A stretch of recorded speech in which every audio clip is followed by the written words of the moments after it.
Okay, what up, reader world? It's me, Blue, and you may be asking yourself, who the hell are you and how did you get here? Like, what led you here to this platform today? Let me move my mic. Okay, sorry, this is gonna be chaotic.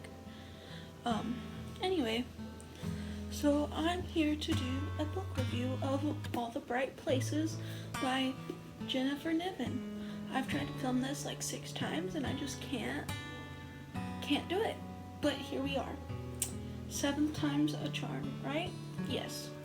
When you're me, yes. So, let's talk about this book. There are spoilers in this video. Slight trigger warning for mental health issues, death, suicide, like that kind of in this book. Well, actually it is in this book. So, if you want to know what the book is about, because you're still here, because you're like good with all the like subject matter, this book follows the story of Theodore Finch, a misunderstood outcast who struggles with severe mental illness that goes unnoticed.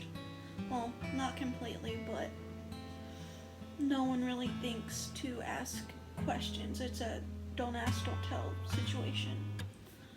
And it also follows Violet Markey. She's your typical girl next door, like everything's prim and perfect, except for the fact that she lost her sister in a car wreck. They were both in a car wreck, but her sister didn't make it.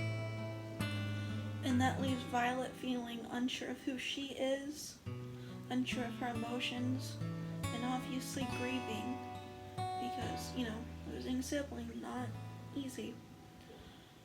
They meet at school in an unusual circumstance. Violet is standing on the ledge of I think it's 6 stories? Yes, 6 stories above the ground. She's standing on the ledge of the bell tower. Finch was there, and Violet, in the state of mind that she was in, was too scared to come down because she didn't even realize she had gotten up there.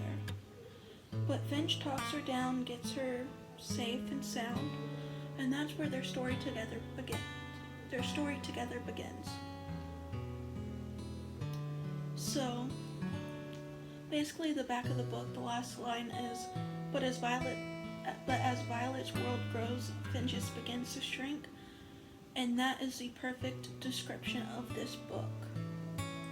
You watch Violet come out of that depressive, grieving state, but you watch Finch not know how to do that. Finch goes through some dark thoughts, dark impulses, intrusive thoughts, but at the end of the day, he realized that he's in love with Violet, and Violet realizes she's in love with him. Though they're an odd pair, most people wouldn't have put them together. They just work together. They love each other. They're good for each other. Bada bing, bada boom. Like, Finch is over here teaching Violet how to live her best life. Like, just because your sister's gone and you survive doesn't mean that you don't get to live, because like that's what she would have wanted you to do.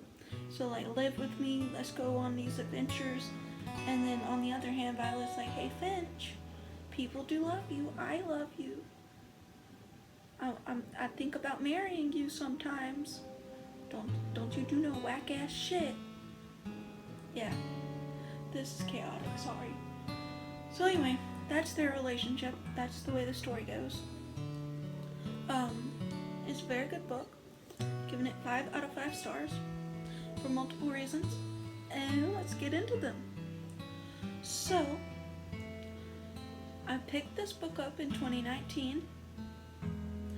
Did not finish it until this year because I got so attached to the characters that I didn't want the story to end, and I knew where it was going.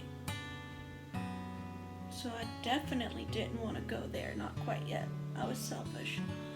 So, the reason that it's a 5 out of 5,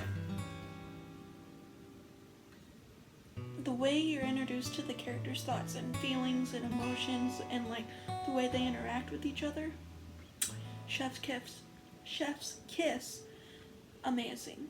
Like, you literally feel like you've known these characters your whole entire life.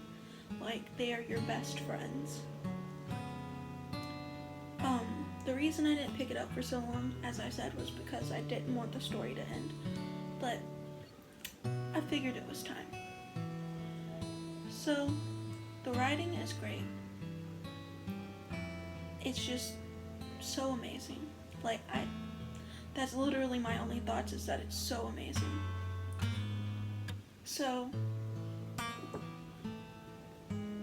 you go through the stages of grief with Violet, but you also get to see the other flip of the coin almost, with Finch and the reasoning behind what he does. You also get to see that it's not meant to be selfish, because Finch leaves everybody he cares about something.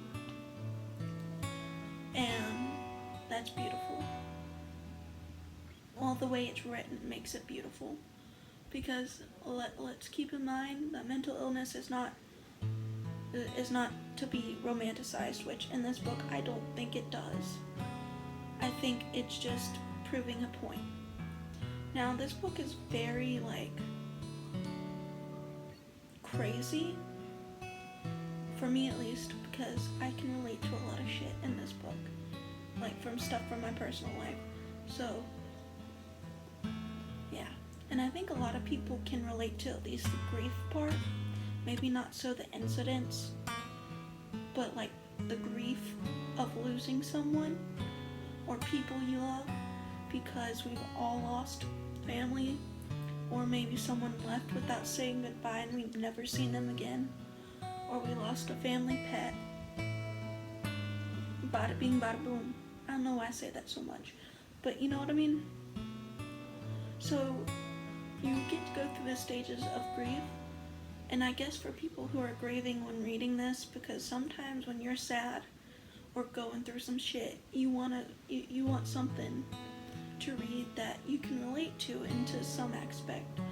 But I feel like if you read this when you're grieving or upset or sad, it just reminds you that just because someone's gone doesn't mean they're gone. You can keep them alive with what you're saying, doing, speaking about. And I think the way that Jennifer wrapped up the book was chef's kiss. Though this book is pretty straightforward, you read the back of it and you know exactly what's gonna happen. Well, not exactly, but you get a good idea, a rough idea of what's gonna happen. I think you would, I think it's good. It's not one of those books that are boring because you know what's going to happen. It keeps you on the edge of your seat.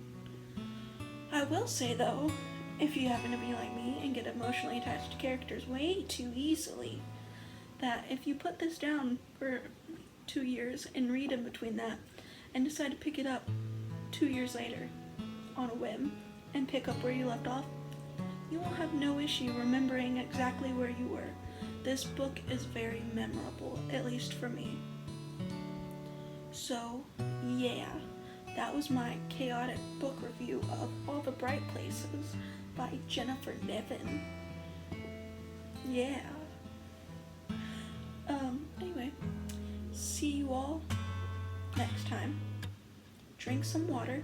You don't have to subscribe, but if you like the chaotic energy, feel free to stay. If you feel like you want to talk about this in the comments, let's have a fucking conversation, mate. I can't English today. Let's have a conversation about this book. It's a good book. I like this book. It makes me happy in a weird way. It's beautiful.